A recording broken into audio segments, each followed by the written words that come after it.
The long history of 60-plus racing adventures, longest running league continues. It's the Junior Open Formula cars, initially in Star Mazda, then on to F3 cars, Super Formula Light, and others along the way. This is our first new season with the Indy Next car. David Haynes with Dan Field here on RaceSpotTV to bring you live coverage from the Red Bull Ring, round 6 of this season. And it looks absolutely beautiful out there. This is a new car to iRacing. It's got a little bit of hype around it, and it's certainly shaken up the pecking order for 60-plus racing adventures. Oh, yeah. Brilliant car, brilliant track to be racing at here today. It should make for an epic story of one of the longest running, the longest running series. I think we're season 36 here. Can you believe it? On 60-plus Racing Adventures Junior Formula Series. And I can't wait to get started. Yep, 60-plus Racing Adventures started here before branching out into all of the other ones that you also see covered on RaceSpotTV with NASCAR Truck Series, GT3, GT4 and all of the like. This is how the schedule has looked and will look in this season 36. It all kicked off at Laguna Seca. That was live here on RaceSpotTV. They went a little bit down the coast of California to Long Beach, and then Spa-Francorchamps, Virginia and Portland is where they were last at, until round 6 here at the Red Bull Ring with the Indianapolis Motor Speedway, Alton Park, Suzuka, Mugello and Barber still to come before the championship is decided on the bumps of Sebring December 3rd. That will also be live here on RaceSpotTV. Let's not rush things, but let's look forward to that as well. The championship has been tight and competitive in this new car. Roberto Catalano has never been champion in this car before, but he leads the way right now from Todd Scholl and Ragnar Wisloff. Things are close there with 182 to 178 to 171 points. Franz Josef Sturm, Gerhardus Jorgensen, Russ Addy and Pete Thomas continue that group. Mike McCormick is our current leader of Super 70s. More on that in a second. And Paul Stump and Ulf Olsen complete the top 10 by its name, obviously. You'd hope to understand that 60-plus Racing Adventures is for drivers on iRacing 60 years of age or older, really bucking the trend of thinking that this is necessarily a young man's game, and Super 70s is the championship for, yes, iRacers over the age of 70, and we see some really, really great competitors in that division too. 2 races ahead of us here at the Red Bull Ring. Each will have their own qualifying session. We are just wrapping up qualifying ahead of race 1. At the moment, it is Greg Seitz ahead of Ragnar Wilsoff in qualifying at the minute. Greg is absolutely flying at the minute, 5/10 clear of the nearest car. It's a relatively wide field spread at the minute. We've got, I believe it's 23, maybe 24 drivers that we have today, so plenty of action to be had. We're on board with Barry Hills, headed through the double left-hander at the end of the second sector. It's currently 1.2 seconds down on Greg Seitz, but there's still plenty of time to improve on this lap. Now approaching the Rint curb and turn number 10 for the final time on this lap. An absolutely terrifying part of the circuit. This is so easy to run wide and get an off track. But here comes Barry Hill, foot to the floor, to the line. And what will it be for him? A 1:24.739. Not a good enough lap time there. He'll be going again, I believe. Part of me wants to think that he's probably already exhausted his lap count. The drivers get 2 flying laps in what would have been a 10-minute session right to the end of it, and I'm not seeing many cars on track, and quite a lot of drivers actually sort of continue for the extra practice past their 2 laps. Randy Shoemake is on track at the moment and is 22nd in the qualifying order, where Greg Seitz is Ragnar Wisloff and Paul Stump in that top 3. But we're about to head to the grid for the first of our 2 races here at the Red Bull Ring in a moment. Well, that's a little confusing. I don't think those are the correct cars for Paul Stump and Todd Scholl. Everyone. And if they were, I don't think they would have qualified that close to Greg Seitz, the driver on pole, with his minute 19 seconds around this very high, full throttle, very fast racetrack. And Ragnar Wisloff joins him on the front row. Paul Stump and Todd Scholl will surely be slipping into their Dallara IL-15s for the race, and then Pete Thomas is 5th, Russ Addy is 6th, Greg Harris is 7th, Roberto Catalano is 8th, so your championship leader is starting from the 4th row of the grid, ahead of Kevin Bergqvist, Gerhardus Jorrison, Mike McCormick, and Barry Hills as the front half of our field. The times are all very close and very competitive in and amongst there. That might be where we see some of the best racing. Wolf Olsen 13th, Steve O'Malley 14th, Franz Josef Sturm in 15th, Peter Holstrom in 16th, Jan Mervold in 17th and Eugene Clark 18th, Douglas Beasley 19th, JC Hay 20th, Mike Grandy 21st, Randy Shoemake 22nd. Jan-Erik Skrefsrud is the last driver with a qualifying time in 23rd. And as we look to the truncated formation lap, the grid beginning to form up, Dan, these all look like Dallara IL-15s to me, which is good. I think that is ideal for racing this evening, to all be in the IL-15s rather than the trusty MX-5. I know it's hard to move on from that beautiful car that is the first thing you will ever drive, most likely in iRacing. But we've got a 20-lap race ahead of us. 24 cars we've actually got on the grid this evening today. That will make for some fantastic racing. Greg Seitz was untouchable in qualifying, but how will he cope in race trim? And I'm loving all the liveries that we're seeing. This is the number 54, Paul Stump. A beautiful, it's looking like the old Williams Martini car there. Brilliant. There are always a couple of great throwbacks. There are some drivers that season to season rotate to a different F1 throwback, to a different IndyCar throwback. I'm not quite sure what I'm getting from Pete Thomas just yet, other than that cowabunga dude. I think I'm really hungry for some pizza and to live in a sewer.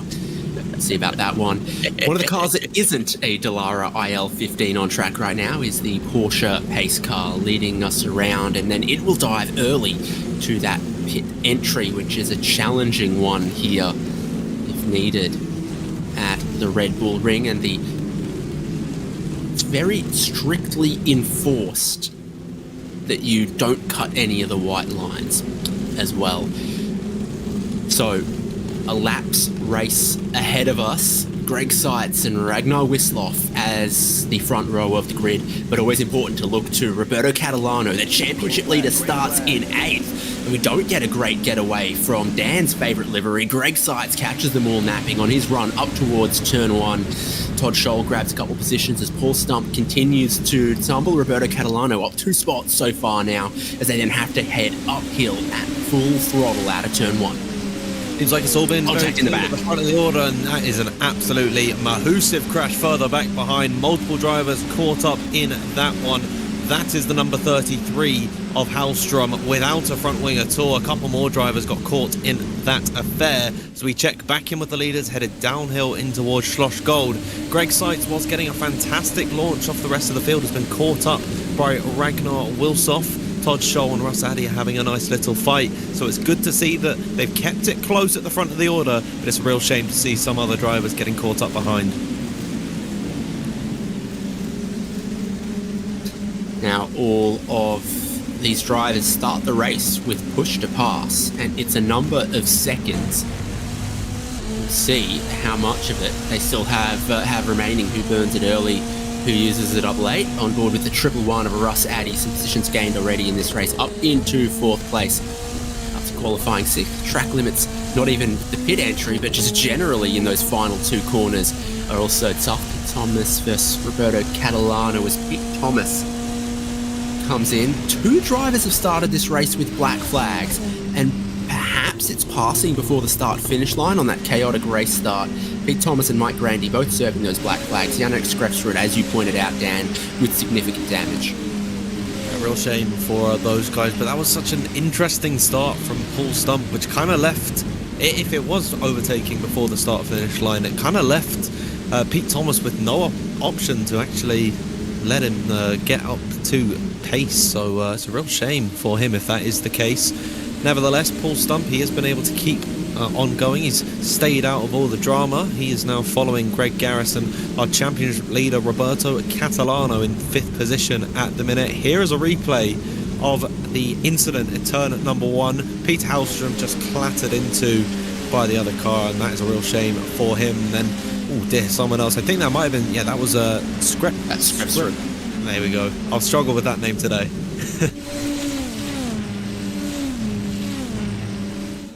So up front, things are not easy sailing for the pole sitter Greg Seitz. Ragnar Wisloff, who's close to him in qualifying, able to go with him, and able to just keep a tyre on the curb for those track limits out of the final corner.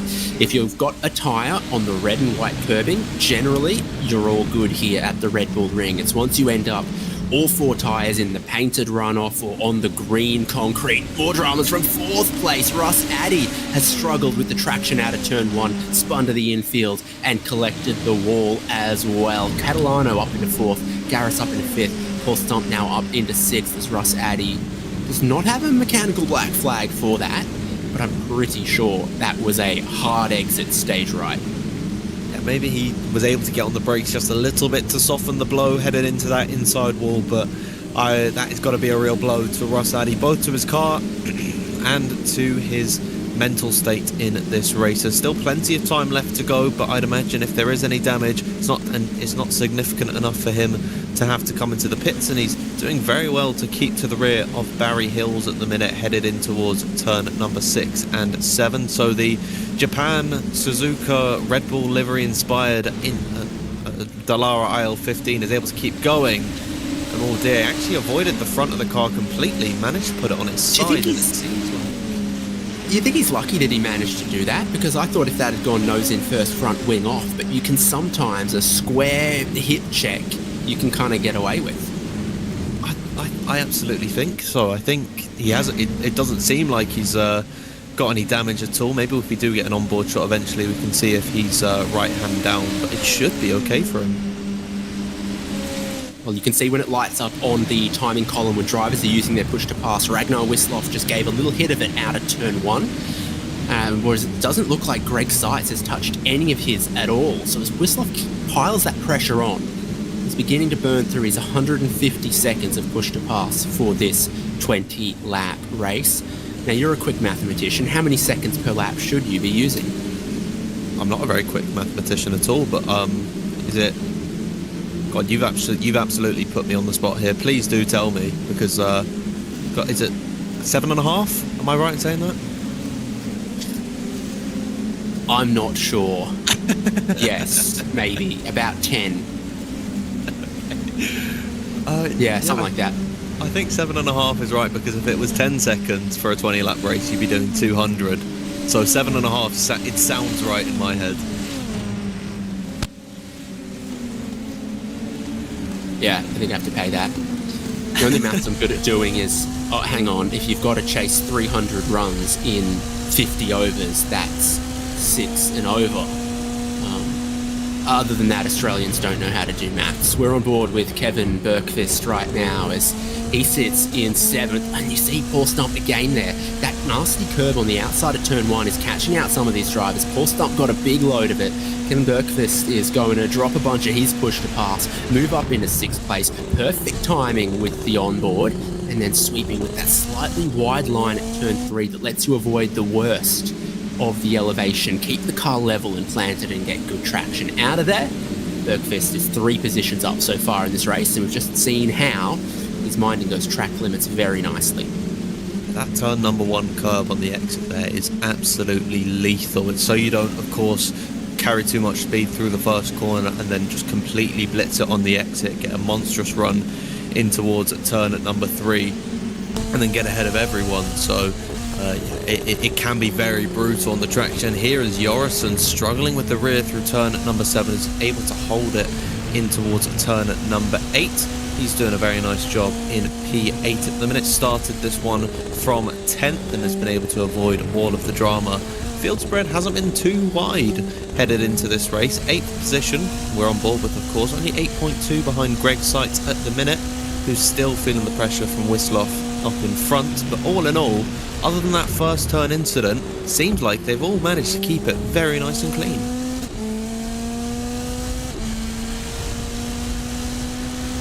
Yes, 5 drivers have been through pit lane to this point.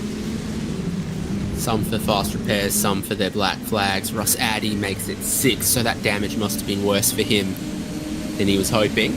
Still, race leader Greg Seitz has not used any of his push to pass. It's a new thing for this car in this championship this season. Previous cars didn't have it. The first round of this championship, we saw quite a lot of drivers not use any, and those that were on top of, first of all, the fact that this car has got push to pass, second of all, how to use it, third of all, having mapped a button to your steering wheel that does it, were quite successful. Ragnar Wisloff has used some. Roberto Catalano appears to have used the most.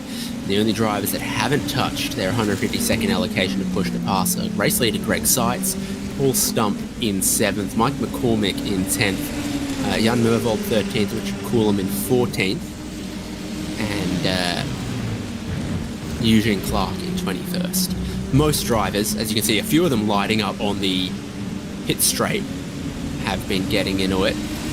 None from Wisloff this time. He's just using the slipstream organically up the hill to get within 2 seconds of the race lead. Greg Seitz holds the regular racing line.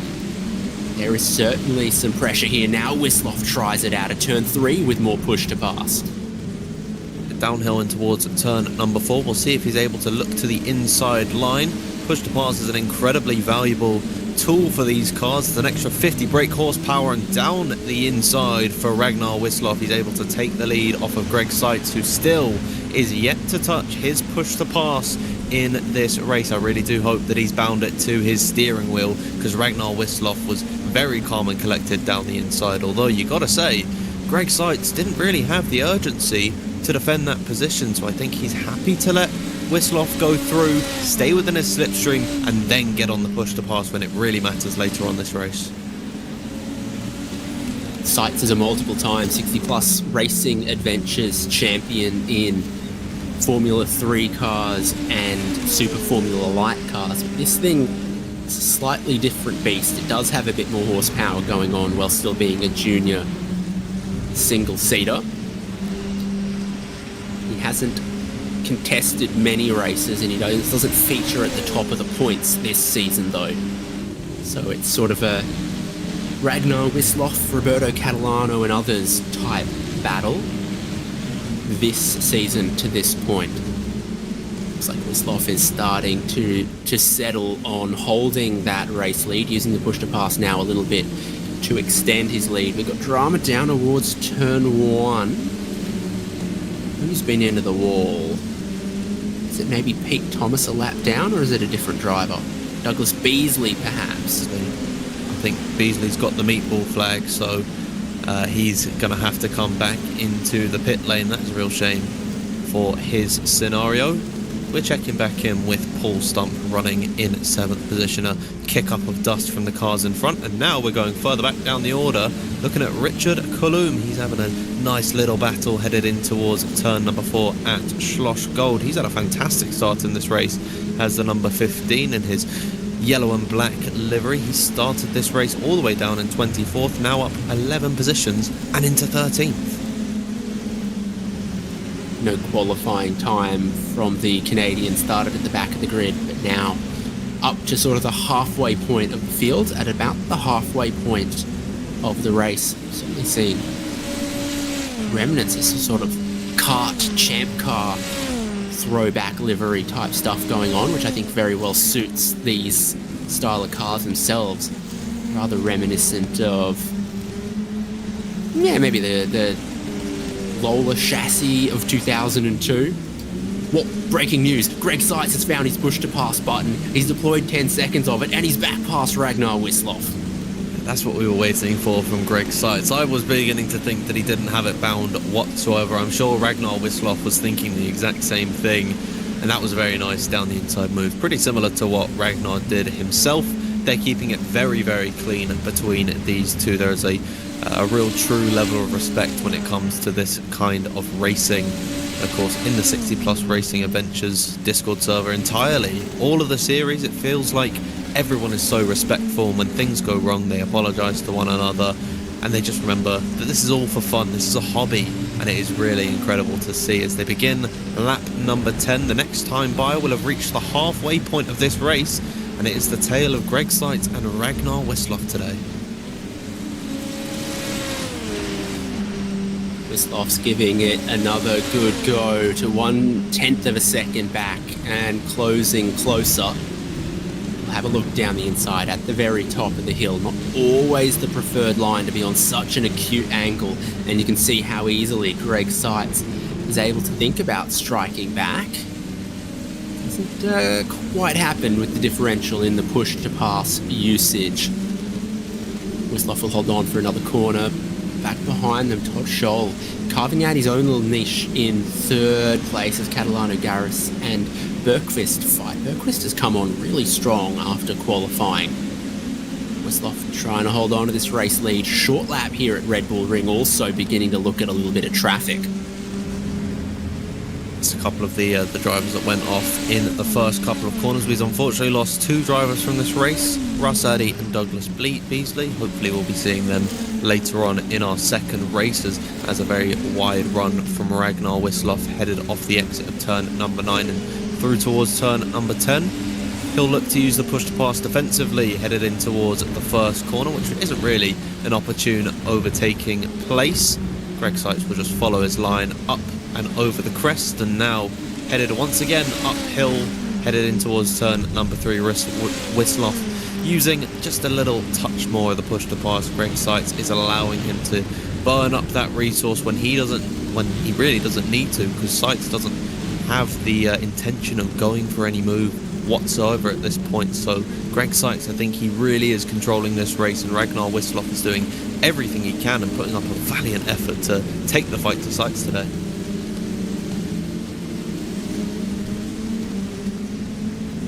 Fastest lap of the race currently sits at 1:19.7. You only really need to be 1:19 behind the leader to be going a lap down in these otherwise short races.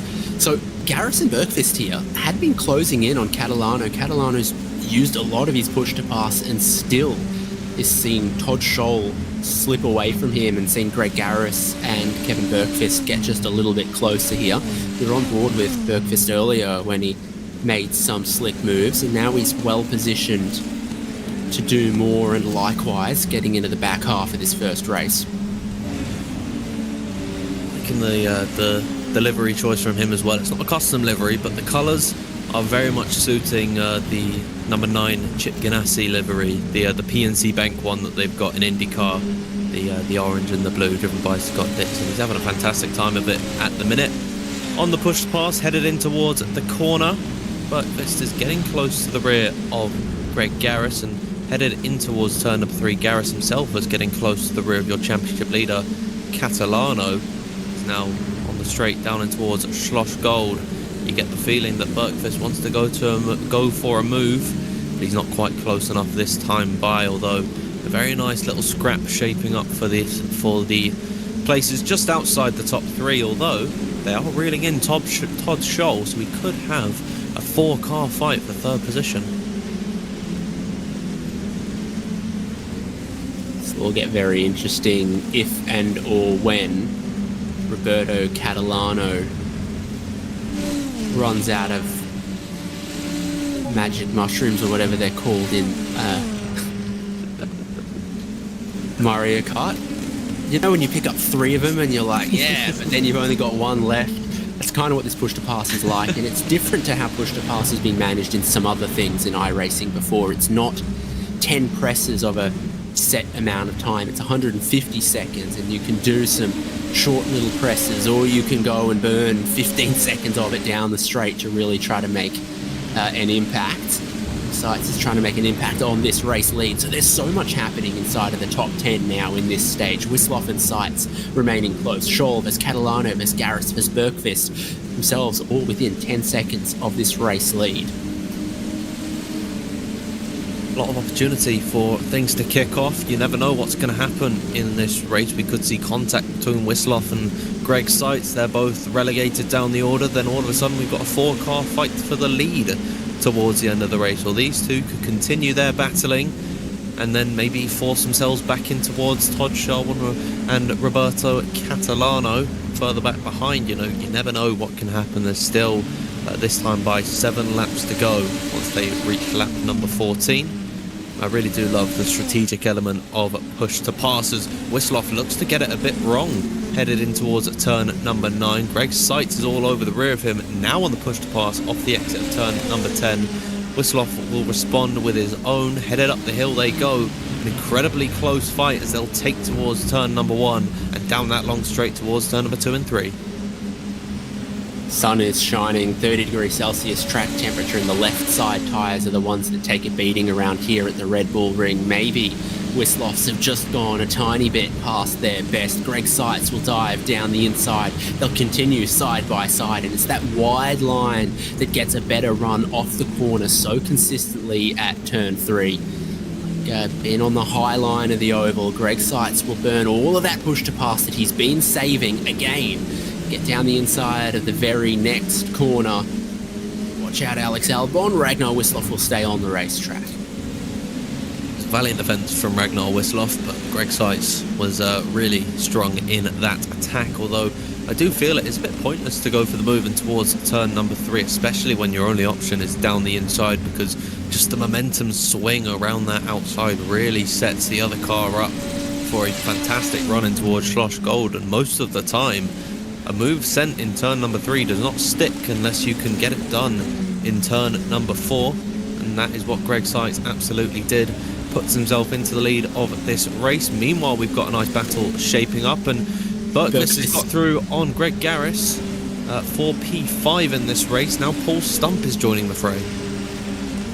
Yeah, they got a lot of traffic here, and I think perhaps that's played a tiny bit into it. Doesn't seem like it affected the lead battles. It doesn't seem like it affected Scholl or Catalano that much, but by the time Berkvist and Garris were working their way through the bit of lap traffic, it cost Garris initially. He moves back past Berkvist heading up the hill and then locks up deep in a 3. Really has to wait on the exit of the corner to try to settle it, and it lets Berkvist look to come back 4th gear, 5th gear. I think if it's... I'm not sure if you can see on the dash from this view when they're using push to pass, if it animates. I don't think so. I'm not really sure. I think it'd be a great detail. Maybe if it does do it in real life, then I wouldn't see a reason for iRacing to not put it into their simulator. But nevertheless, maybe we'll catch on later on in this race. Although I say later on, this time by it's 5 to go. Greg Seitz and Ragnar Wisloff will take to that this time by. You see these lines that they're running through the final 2 corners. I think they're given a lot of leniency with the track limits defined by iRacing, and in towards the first corner you can't step 4 wheels over the white line. The same goes for this corner. Not that you'd want to, because of course that yellow sausage curve of death has taken a number of victims so far in this race. As they head up the hill once more, Wisloff not quite able to find an opportunity to retake the lead, possibly looking to just relax a little bit and try and gain his bearings for the final couple of laps. And as I say that, he gets back on the push to pass.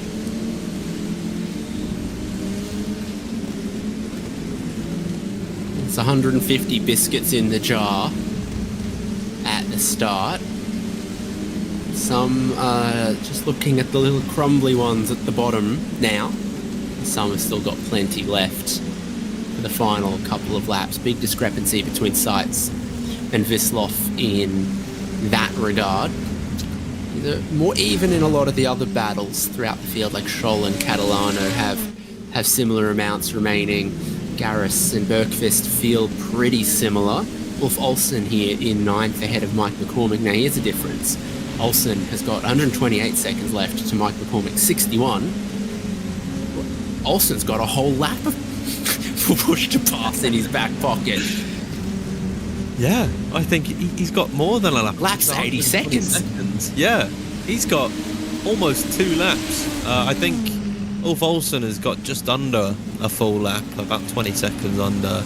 So, sorry, McCormick's got just under a lap. Ulf Olsen has got plenty to play with, and again, that's where I just love the strategic element of push to pass. Is here we're checking back in with Berkvist. headed in towards turn number 3. A lock up from Garris up ahead. Bergqvist able to, trying to get the run. There was a green bar on the bottom of the dash where Bergqvist hit the push to pass. The green light came on, and that's exactly when he got wheel spin. He needed to get to 100% throttle and then wait half a second and push the push to pass button. But instead, he wound the throttle up, was early on the button, and the 500 horsepower, all the extra horsepower, sent him into wheel spin. And you could see it. Bit trigger happy then for Bergqvist, and that is the, in my opinion, the beauty of iRacing, that if you make a mistake, this game can really chew you up and spit you out. And luckily for Bergqvist, he was able to keep it out of the wall, got his tyres a little bit dirty, and certainly lost quite a considerable amount of time to Greg Garris. So if I'm Bergqvist, I'm just going to try and consolidate my position. He's 5 seconds clear of Paul Stump anyways, so P6 is a pretty good position to be in. As we're checking back in with the leaders, now 3 laps to go, and Greg Seitz is beginning to pull the gap to Ragnar Wisloff, and this is such a painful situation for Wisloff to be in, where the lead is so close to touching distance, but he can't quite find it.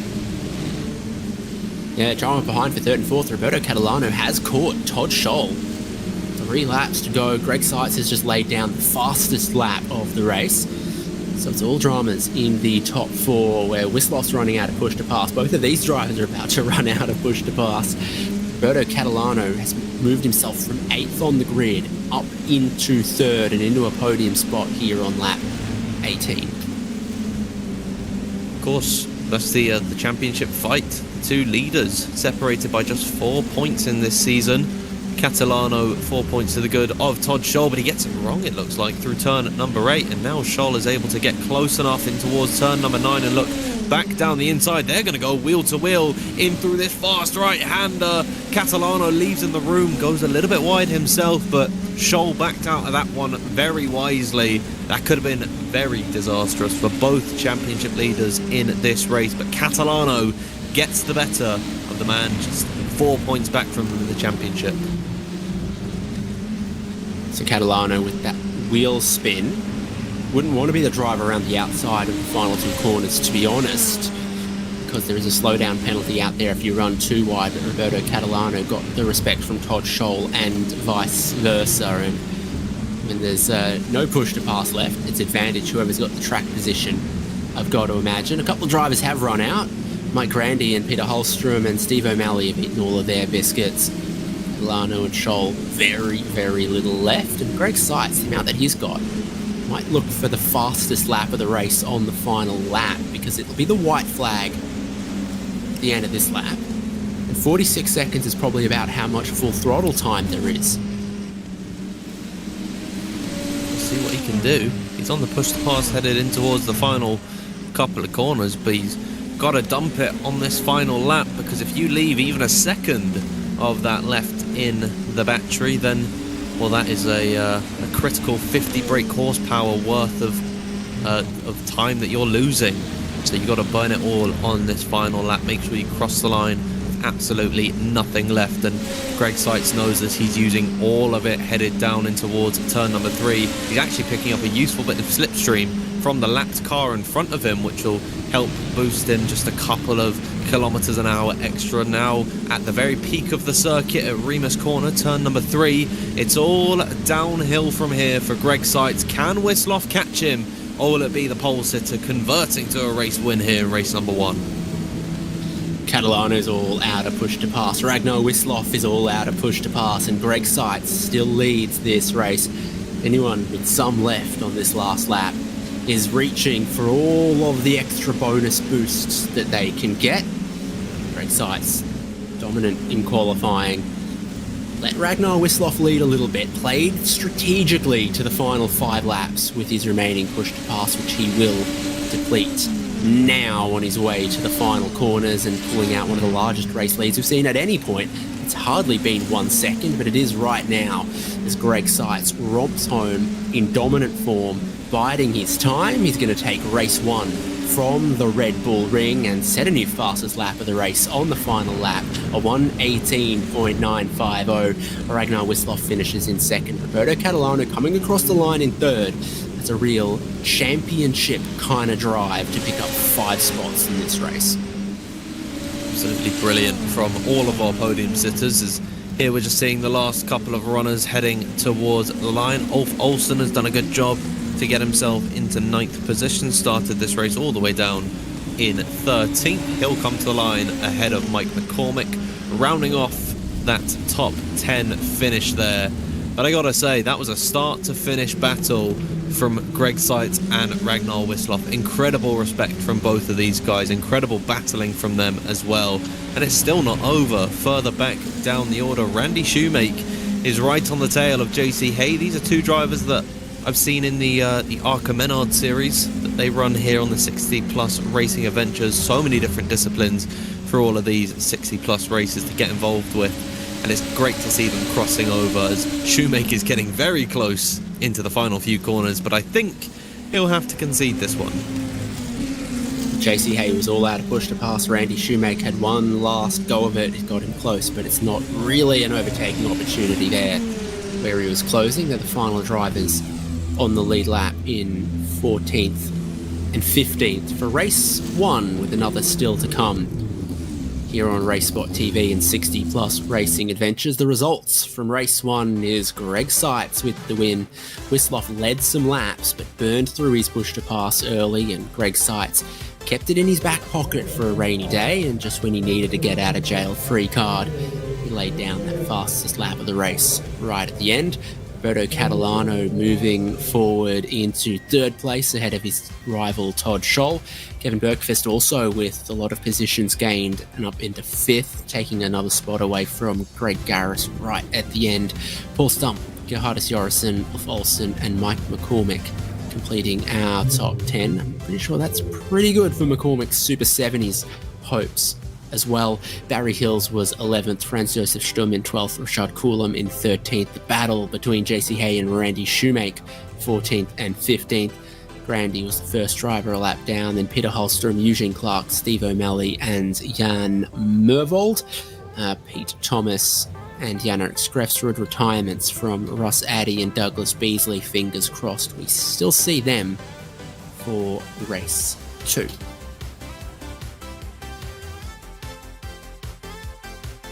Well, they're here to come chat with us.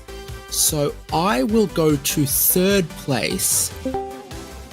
Roberto Catalano, 5 positions gained. Congratulations, Roberto. Thank you. Sorry for my bad English. So a short track here, just 80 seconds. What do you think you did well? What did you like? Today I have a big problem in turn 3. I cannot accelerate the car correctly. I lost 3-4 tenths on turn 3 in turn 3 with the first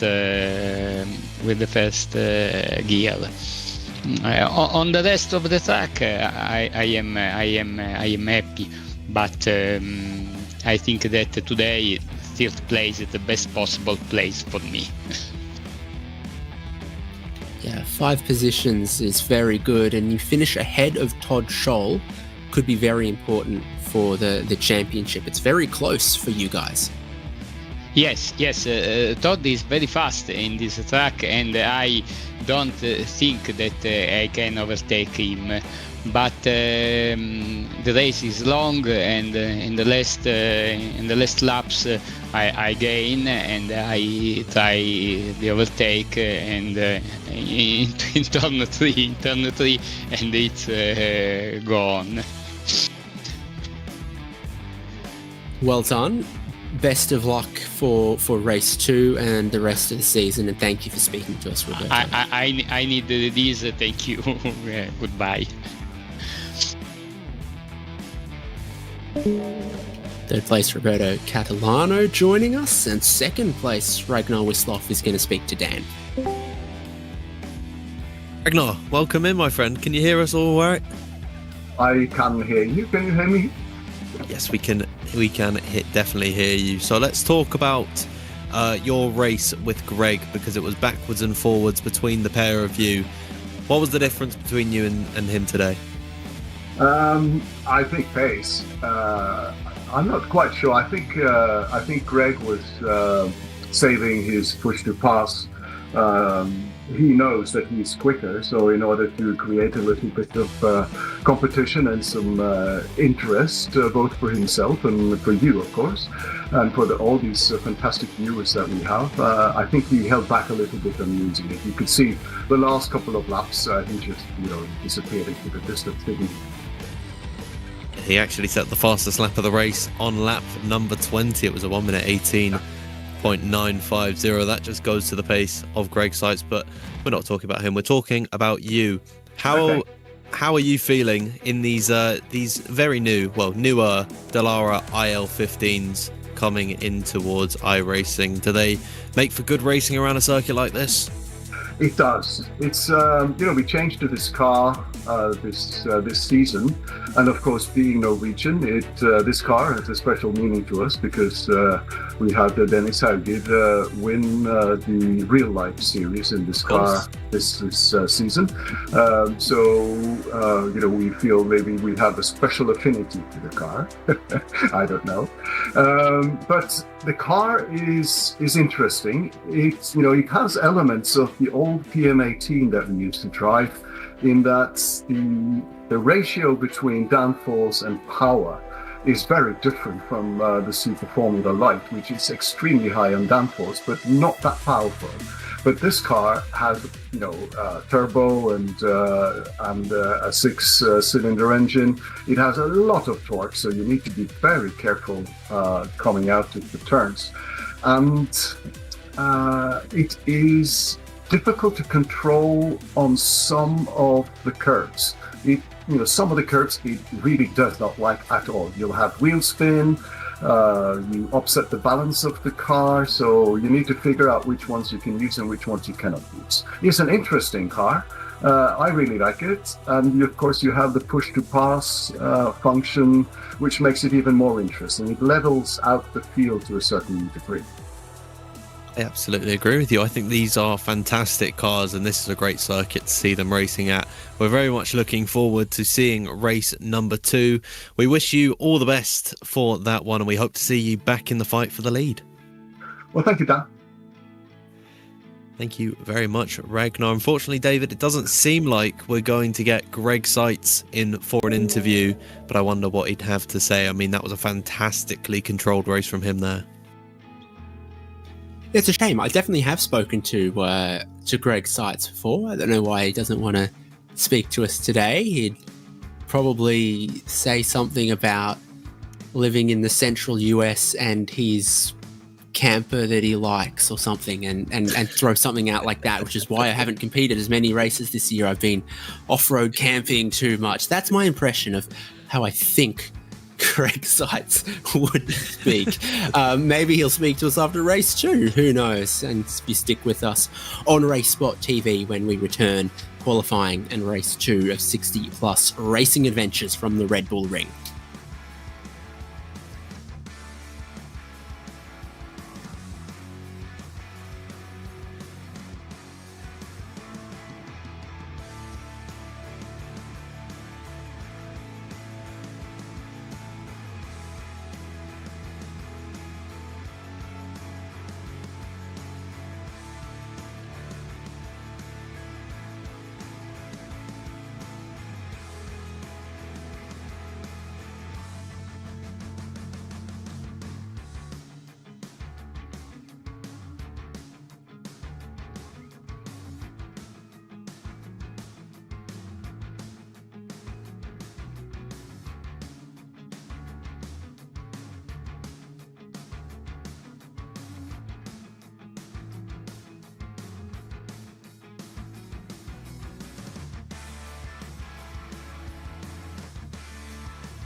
There's one more race of round 6 of 60-plus racing adventures from the Red Bull Ring to come.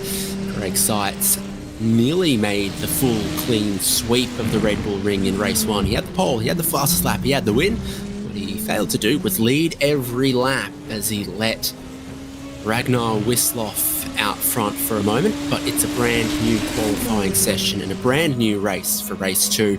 Qualifying is underway right now and you're watching it live on RaceSpotTV. David Haynes with Dan Fields.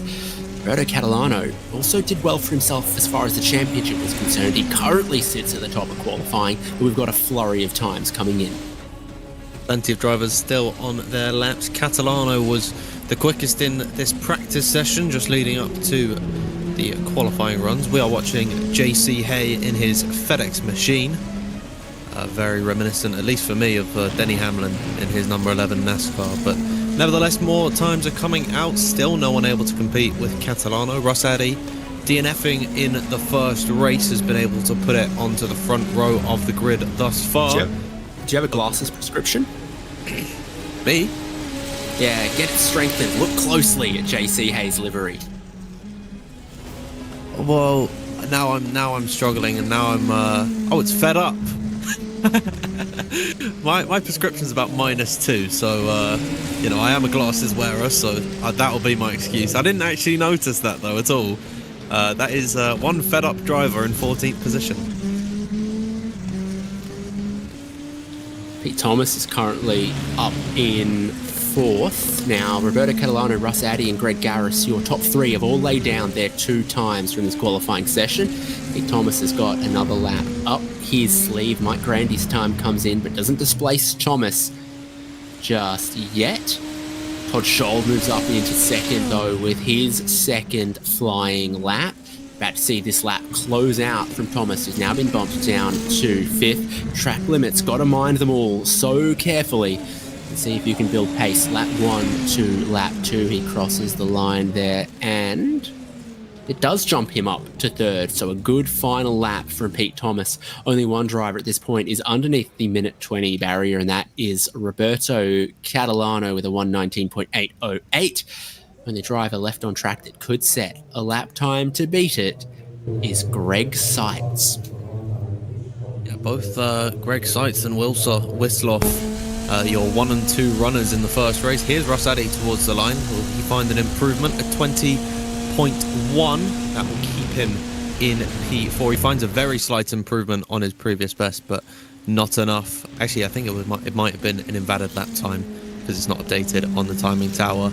But both Ragnar Wisloff and Greg Seitz, your P1 and 2 runners in the last race, are absent from the top of the order at the minute. Greg Seitz is on a lap at the minute. We are watching Randy Shoemake, and here is Ragnar Wisloff headed into the final 2 corners. He won't have a time in qualifying, though. He's completed 2 laps, both of them invalidated, deleted because of track limits. So for Ragnar Wisloff, best he can start is 22nd. Greg Seitz begins a flying lap. Ulf Olsen with the same problem. Our Norwegians struggling with remaining between the lines. Greg Seitz, the 7.74. With 80-second lap times around here at the Red Bull Ring, with just 3 minutes left, he will be able to get around for this lap. And another one, no worries. No push to pass in qualifying, so you won't see the big green bar at the bottom of the dash. If we ride on board during the race, if you don't see it on the timing column in our graphics, you can see it on the steering wheel when they unleash the extra boost, revs, whatever the engine management does to find an extra 50 ponies in its back pocket.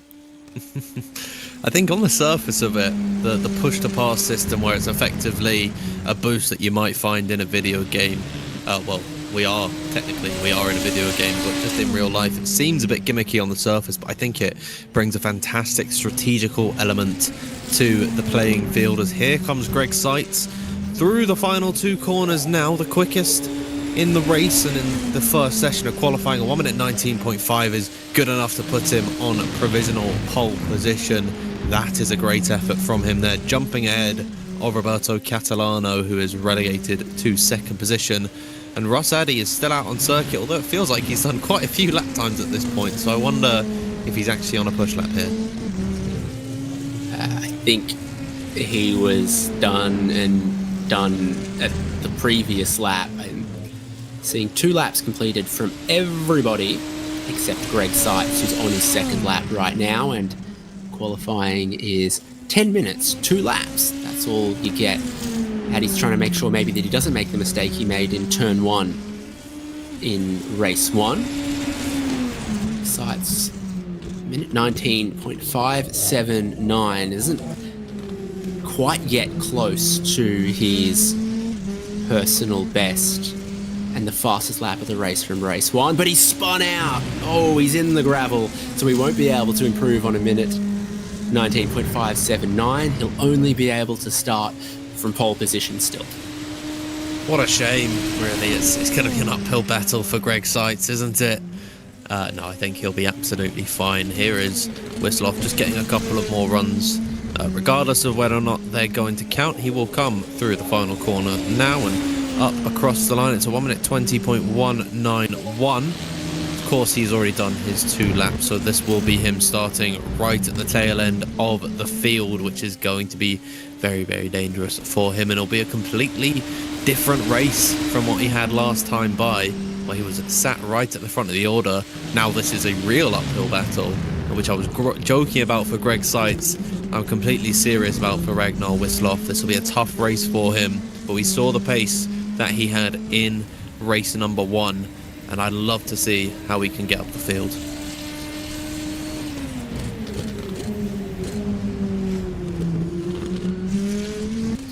The average qualifying position of Norwegians is 21.7. The average qualifying position of Italians is 2nd, and it's 4th for Canadians. Oh, no, sorry, no, I've undersold Norway because Jan Erik Skrefsrud has qualified 18th, and in fact it's more like an average of about 20th, but we would be almost certain that Ragnar Wisloff would be able to move forward from there with everything he showed in race number 1. And helpfully, it looks like everyone is on the grid in Dallara IL-15s for race number 2 as well, and no need to adjust your TV set or rub your eyes. It's Greg Seitz on pole once again, but this time he's joined on the front row by Roberto Catalano, who won't have to work quite so hard. He starts ahead of Todd Scholl, who's in 3rd. Pete Thomas is in 4th. Russ Addy with 5th. And Scholl's teammate Greg Garris in 6th. Then there's Mike Grandy in 7th. He was the first driver a lap down after, I think, some of the damage that he sustained in race 1. So a better result's possible for him here in race 2, starting from there. The teammates Gardis Jorrison and Barry Hills are 8th and 9th on the grid.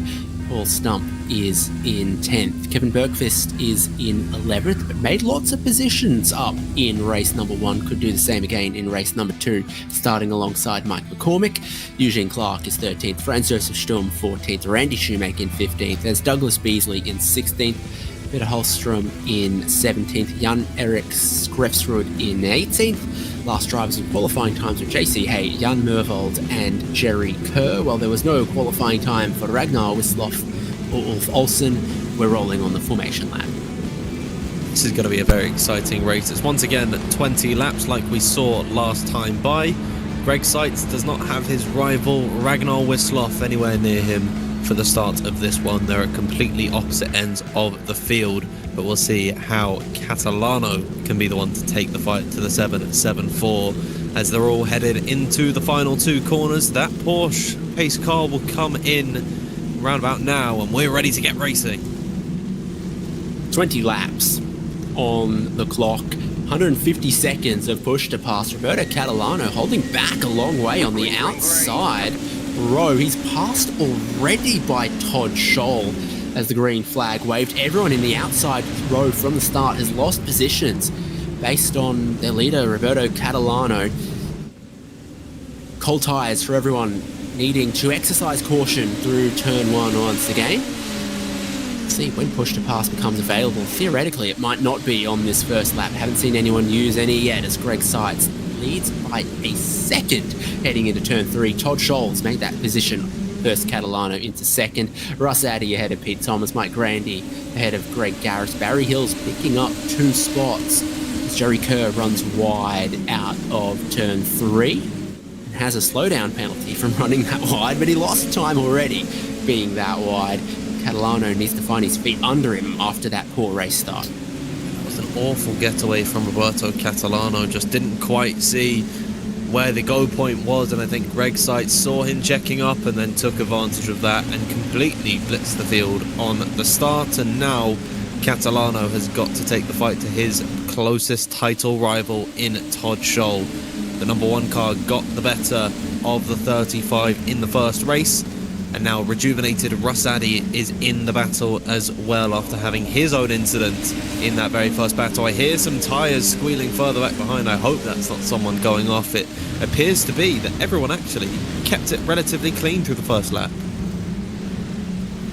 This jinx provided to you by RaceSpot's own Dan Fields. But yes, correct, a much cleaner opening lap there. Less cars with penalties or damage.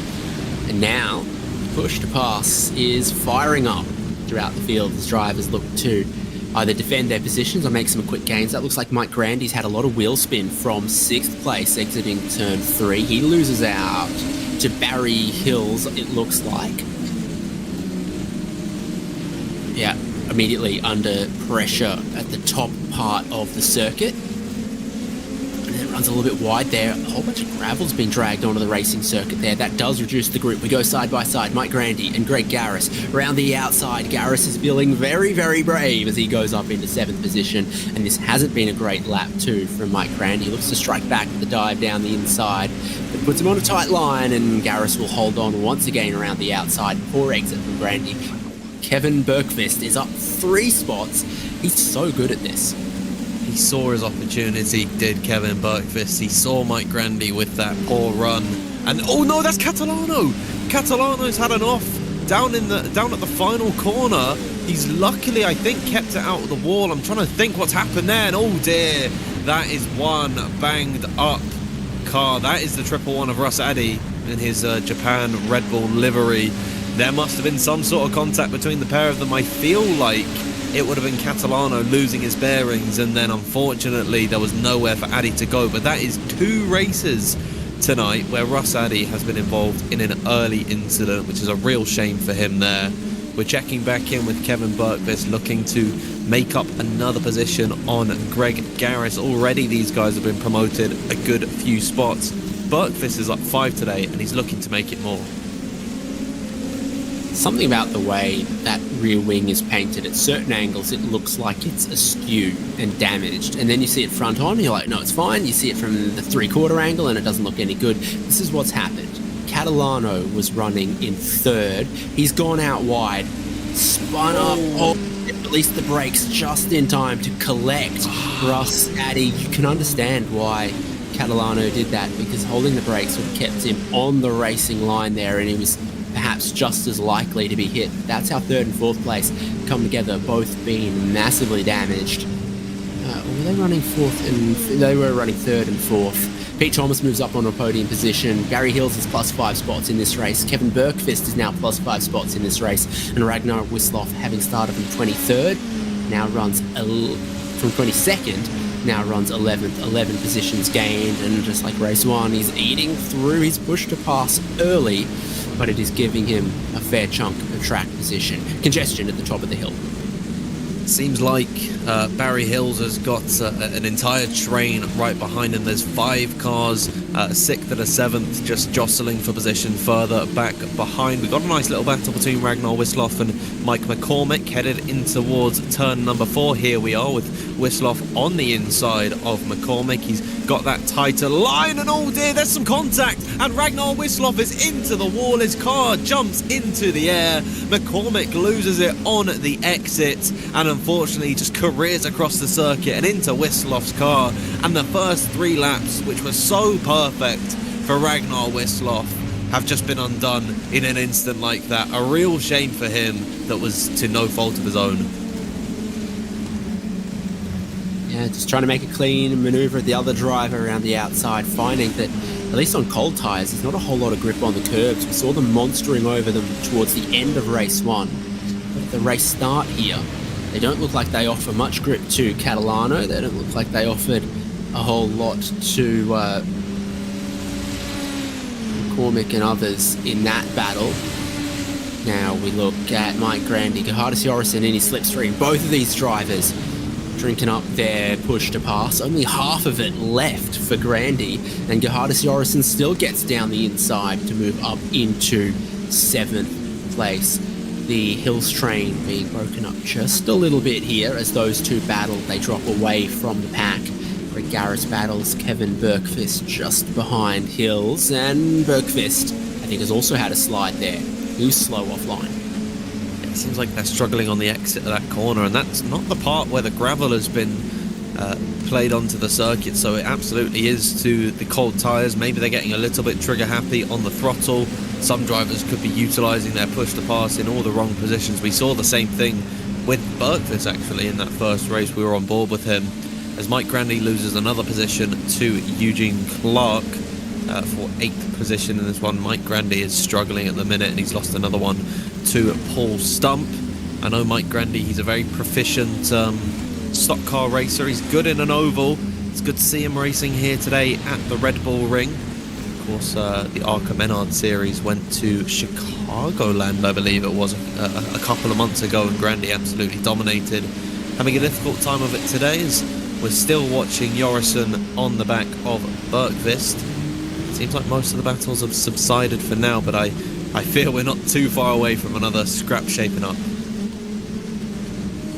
Your podium serenely running away at the moment. Greg Seitz preserving his push to pass while also extending on Todd Scholl, who's pulling away from Pete Thomas. This battle over 4th, 5th and 6th doesn't see them catching the podium positions in any hurry just yet. His push to pass in the back pocket actually still belongs to Barry Hill, so I think he's managing this well. I do, in the which is better, DRS or push to pass, both of them can feel gimmicky, but I like the way having a set amount of push to pass can allow you to use it defensively, but then if you overuse it defensively, you find yourself in a checkmate situation later on. I think in every single way, push to pass is superior because it makes it so you have to just cognitively think about when you want to use it and strategize how you're going to put it to effect, and it keeps the playing field level. It doesn't just give you an easy pass, although going against the namesake, and here is a nice little battle going on. All three drivers using their push to pass. Bergqvist is side by side with Greg Garrison in towards turn number 3 they go. Bergqvist is around the outside, Garris holding his own, but Bergqvist is able to soar around the outside and into 5th position. That is a 6th spot gained for Kevin Bergqvist. Garris had a little bit of a slide at the apex of one, was slow heading up the hill. Kevin Bergqvist picked up the opportunity well. Now that's wide again from Garris. Gerhardus Jorrison gets down the inside. We've seen drivers be brave to go around the outside there, Garris included, and in this case Jorrison does so to try to hold on to his position. This group of 4 spread out a tiny bit as a result of it. Tail of it with Garris, it's 4 seconds still ahead of Eugene Clark, Paul Stump, Mike Grandy. The untimely demise of Roberto Catalano and Russ Addy. Ulf Olsen's now the driver with the most positions gained. So the average qualifying of Danes was 23rd, but the average positions gained of Danes is plus 10. Those Danes, is it just Ulf Olsen that is yes. Gaining all that the makes calculating the average very, very easy. I was thinking that's exactly the positions that Ulf Olsen was in. Here's Paul Stump on the boost. Look at the bottom of the screen in green. Whoa, and he's look at his left tyres in the green. Exactly, that's what I was just saying. He's loving the effect. He's loving the green today. Getting them all nice and dirty on the outside. He doesn't care one bit and gets through on Eugene Clark and Mike Grandy, looking to make up a position. It seems like all he's been doing has been going backwards, but it's good to see Mike getting a place up on him. And yeah, you're absolutely right. I mean, the green theme with the push to pass, Paul Stump taking it just that one step too far. What innovation from him there. Well, the racetrack wants you to believe that there's a turn 2 somewhere between the bottom of the hill and the top of the hill. It doesn't quite feel like it until a situation like that where you go, right, yeah, there was a gap there, and it just kind of closed as the racetrack turns to the left a little bit, heading uphill. It did not dissuade our heroes much, but it did create an exciting little moment. I think there are configurations of this circuit. I think they, when MotoGP come to race here, they use the chicane that they've sort of got built around the circuit. You'll see it in just a moment's time how the tarmac kind of splits off. You see it there, I think, or maybe it's further up the road somewhere. I don't think we've quite got it, but it is sort of back there. Yeah, I think maybe they've not quite got the exact layout on iRacing, but there is a chicane there, and that's why it is turn number 2, and it certainly is. It's not really a corner, especially in these cars. You just take it completely flat out. But you're right, it does sneak up on you.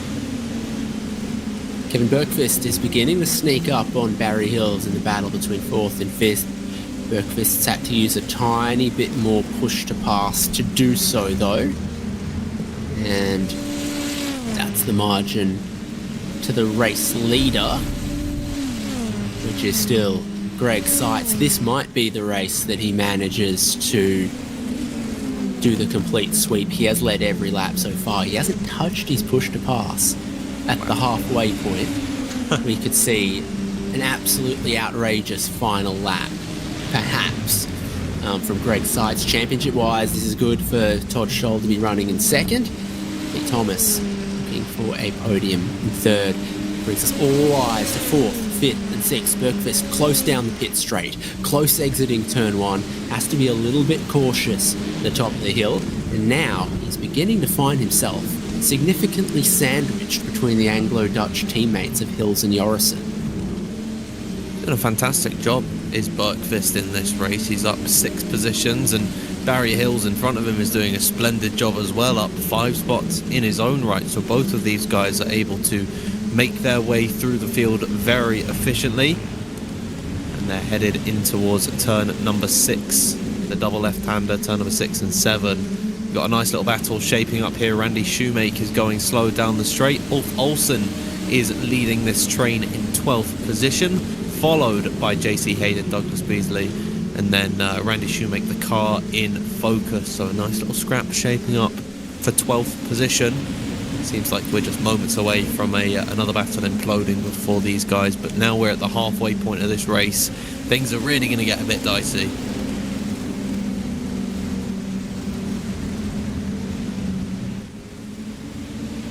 Olsen with those most spots gained, just trying to get away from this group. JC Hay with Douglas Beasley just behind him. Hay's still got a lot of push to pass. Kevin Bergqvist, is he using some of his as he's gotten ahead of Barry Hills in this battle for 4th. 2 teammates directly behind him now. Is the track position going to be enough to cover off the push to pass deficit? And the battling going on brings Greg Garris just a little bit closer to it again.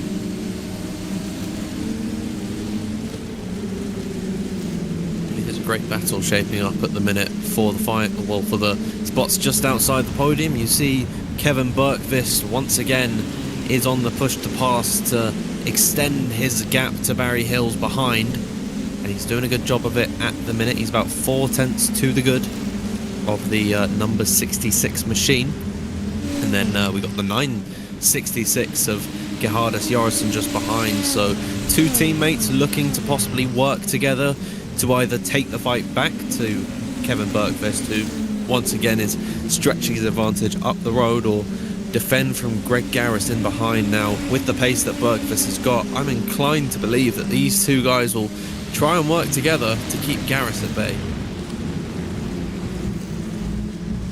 Barry Hills might be hoping on Gerhardus Jorrison to have some pretty wide elbows, but it'll become a challenging thing to do if or when Jorrison begins to run out of push to pass. Garris has got more than 30 seconds more. Race leader Greg Seitz, an update, hasn't touched his in the slightest just yet.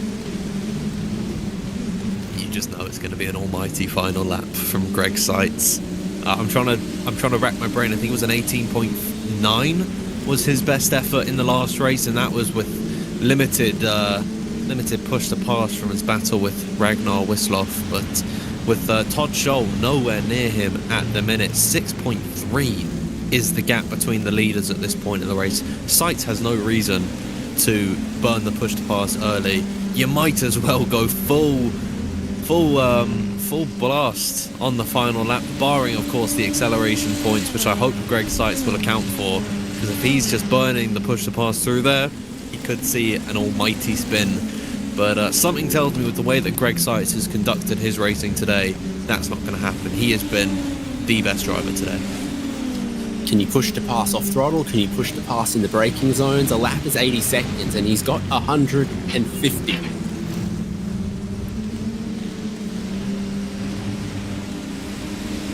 Good. A few drivers with less than that, though. Mike Brandy with 37, Gerhardus Jorgensen with just the 44 at the moment. We look at Jorgensen in the middle of this group. Is there a oh, okay, well, traction, regardless of how many horsepower you've got, is important. And then you see he uses the push to pass defensively once he gets the power down fully and is able to find the grip underneath the car, because Greg Garris, I think his eyes lit up and he saw an opportunity, and Jorgensen swiftly put that to an end. Here we are on board with Greg Garris, and then we can have a little look at his dash in the acceleration points once he's got the power down, and we should see the push to pass active. But it's a nice detail that iRacing have included here. He's doing a good job trying to keep up with these guys.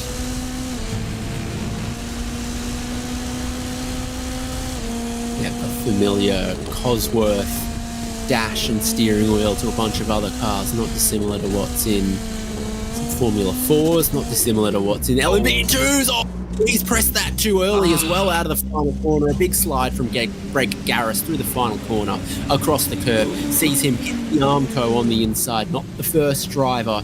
But no, he will not be passing Barry Hills and Gerhardus Jorgensen like that.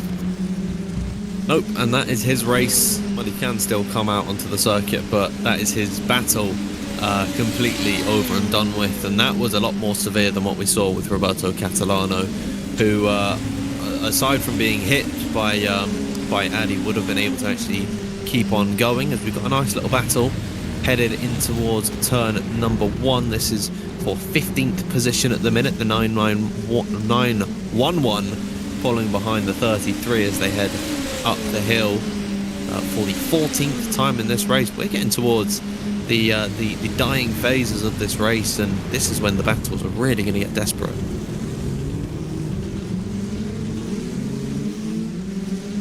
That little flick of elevation change at turn 3. It's been catching some of them out. Particularly look back here at this battle. Jan-Erik Skrefsrud trying to go around the outside of Peter Holstrom. The race spot sticker should give you extra seconds of push to pass. Who's got the... Oh, I see it now. I see it. Grandy spun out of the final corner as well from a spot inside of the top 10. It's a danger zone that's been catching out drivers. It caught out Catalano. It's caught out Mike Grandy. It's continuing to catch out drivers. What about Greg Garris? A real dangerous spot of the circuit. I mean, you're trying to get up to speed, headed for the first corner, where you want to be as quick as you can, of course, down a long straight. Maybe you're getting on the push to pass early, you're not quite up to speed, you've not quite got all the traction in the world, and then those 50 extra horses are just raring to go, and it can so easily send you into a spin, and then it's almost impossible to catch when you've lost the car beneath you, especially when there's an Armco right in front of you.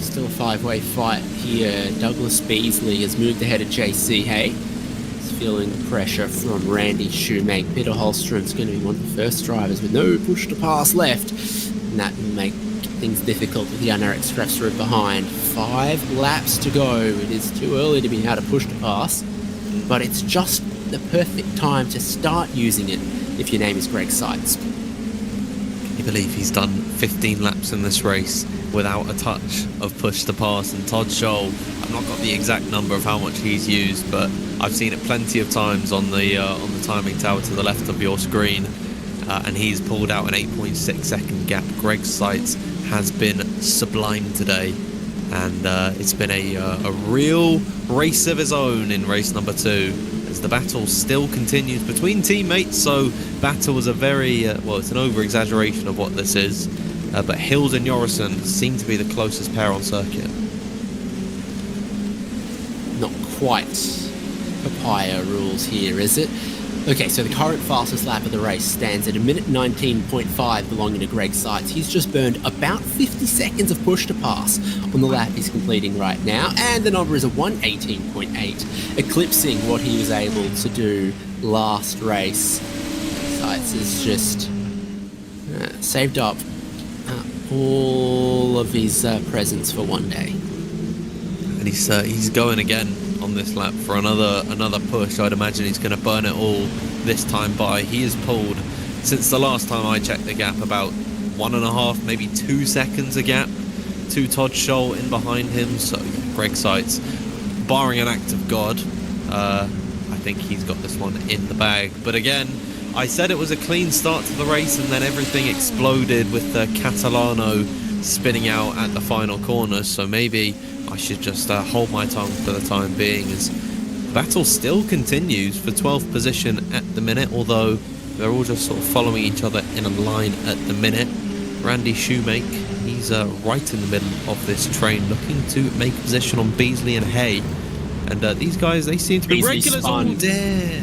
So JC Hay, Randy Shoemake, they all go through, but JC Hay, taking avoiding action, picks up the slowdown penalty. So does Randy Shoemake. So Peter Holstrom could leap through and take a couple of spots here, and I think he has. So he was far enough back that he actually profited from the mistake from Beasley more than others may have done so. JC Hay now leads this group from Peter Holstrom. Shoemake scraps through it, only squeaking through for one spot. Douglas Beasley recovered without hitting the wall. He's back there in 16th place now. Well, that is a real shame for both, well, for Douglas Beasley, of course, most importantly, having his spin. He's been able to keep it going, but it's a shame for Randy Shoemake and JC Hay, who just took avoiding action, and now they've been penalised for it. But of course, it's a no-fault system. If you gain time by going off the circuit, even if you are avoiding someone, then you are going to get a slowdown. Here is what happened with Douglas Beasley. Headed up the hill, we're on board with him, and at mid-corner, just drops it. And yeah, you can see both JC Hay and Shoemake going off the circuit there. That's a real shame for him. The slide was very early in the corner. Mike Grandy's hunting Franz Josef Sturm, but has no push to pass left to assist the overtake, while Stummy, as his friends call him, has just a couple seconds left, a couple hits to try to keep his spot defensively. Has anyone else run out yet? Nope, just Mike Grandy and Peter Holstrom. Mike Grandy, he's been a bit of a feature in this race. It seems like he's in half of the battles that we've seen today, and he's been all in nearly every single position in the top 10, looking to get his way back into 9th. He's right on the wheel rear of Stum, and off the exit of turn at number 8. Stum has a pretty poor run. Mike Grandy might try his luck around the outside, will think better of it. And so the number 34 machine is able to stay ahead of the number 12 for the time being, but it's still shaping up to be a very, very nice little battle going on here. Seitz is spending more time in push to pass than out of it at the moment. How quickly he's gone from 150 seconds to underneath 20. No one's taking the fastest lap of the race away from him. Can Mike Grandy take 9th place away from Franz Josef Sturm, who doesn't use the push to pass defensively? Let's Mike Grandy get to the inside of turn 3. That super tight line from Grandy. He washes out wide, gets decent traction, so he got to use a lot of the racetrack on the exit to compensate for how little he had on the entry. Might just through the middle sector here have enough of a pace advantage where push to pass is less vital. That was nicely done by Grandy. I think Stum could have been a bit more aggressive on the exit, but maybe fearing this late into the race that if you get too early onto the throttle trying to make a switchback work, you could light up the rears and absolutely drop the car.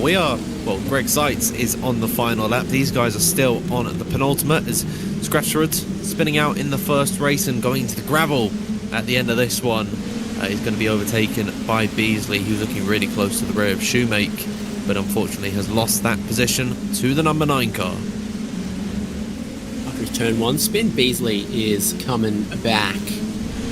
The race leader has begun the final lap and he's got 9 seconds of push to pass left. He hasn't been able to reach the heady heights of a minute 18.8 again, but last lap was a minute 19.1. He's extending his race lead now to dominant amounts of over 13 seconds, and this will be the perfect sweep of pole, leading every lap, taking the fastest lap of the race and winning the race in 2 corners time. Greg Seitz absolutely owns the Red Bull Ring. 2 wins from 2 races. As Todd Scholl and Pete Thomas look to join him on the podium. Championship-wise is very good for Todd Scholl. Pete Thomas has gotten close. Thomas has gotten very close at the end of this race. Those 2 will cross the line just 0.4 of a second apart.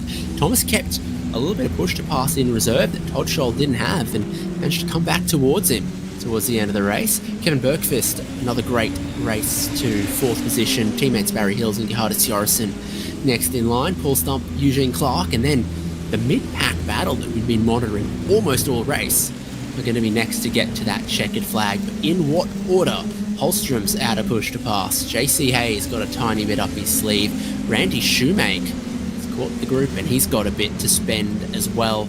You can't carry it over to the next race. You can't take it with you. You might as well hold the button down on the final lap. Yep, and everyone's going to burn it, but it doesn't seem like we'll see any last lap lurches in the final corners. So JC Hay will finish in P12. It's Hallstrom 13th. Beasley will come home 14th. Gressrud in 15th, and then Randy Shoemake in 16th. Although, yeah, no, there was a little bit of a glitch on the timing tower. They will remain in that order. Your biggest mover today, Ulf Olsen, up 12 spots. But I'll tell you what a race from Greg Seitz. It was a grand slam win from him. It was pole, it was leading every lap, and it was the fastest lap, a 1:18.8 on lap number 16 from him. Dominant display from Greg Seitz. Pulling it out a little earlier, a faster lap than race 1 on lap 16. This goes to a dominating victory ahead of Todd Scholl, Pete Thomas, Kevin Bergqvist, Barry Hills, Gerhardus Jorrison, Paul Stump, Eugene Clark, Mike Grandy, Franz Josef Sturm. Ulf Olsen, most positions gained in 11th. JC Hay, Peter Holstrom, Douglas Beasley, Yannick Skrefsrud, Randy Shoemake. What a great battle there all throughout. Beasley perhaps ruined his little mistake, but raced well. Other than that, just off the lead lap, Jan Mervold, Mike McCormick and Greg Garris. Retirements, Ragnar Wisloff, Jerry Kerr, Russ Addy and Roberto Catalano. Will not be happy about that one, especially given his rival Todd Scholl was able to take some good points away from here at the Red Bull Ring. Who'll speak to us? Let's have a look. No one's gonna... Greg Seitz doesn't feel like having a chat with us again. What about Todd Scholl or Pete Thomas? I'd love to hear from someone. I mean, at the front of the order, it was a much quieter race in race number 1, but it got very close towards the end between Todd Scholl and Pete Thomas. I want to hear from at least one of them what happened in that fight, but we'll give them a few more minutes, I'd say, and then maybe wrap up. But yeah, I mean, what more can we say? That was just a brilliant experience all round. You ready for a Red Bull Ring fun fact? Oh, please. This is the only circuit on iRacing where I haven't been able to find Dale Jr. So if he's here, I don't know where. And who else isn't here is any of our podium to chat with us after race 2, unfortunately. Thankfully, I guess we got Roberto Catalano after race 1, him and Ragnar Wisloff. It's actually so exciting seeing this Dallara IL-15 race, the way it gets sideways, the way the drivers are on the limit, the way they've got to also strategize their use of the push to pass and just the challenge that it presents, but the really great racing it also creates. Cannot wait until RaceSpot TV brings you the championship decider from Sebring at December 3rd. I've been David Haynes with Dan Field, RaceSpot TV, bringing you coverage of 60 plus racing adventures. We'll see you next time.